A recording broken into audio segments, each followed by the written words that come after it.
under this Barato outpost.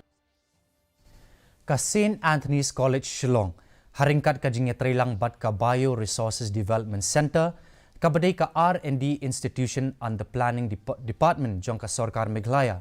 Kalapanlong ya ka International Conference ka ba Arsngi Halor ka Biodiversity and Conservation-Cum-Workshop on Traditional Medicine.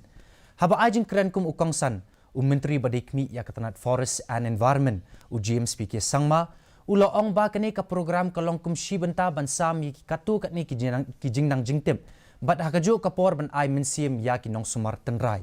Ula benrap ba ka jala kalong kaway na kibarus pa tam ha ka bayaday bat kijing don jing em jong kamaryang ha ka pertay.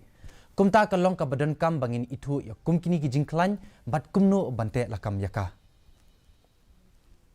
Important for us to recognize that kind of strength and see how we leverage that strength and take conservation efforts to a whole new level.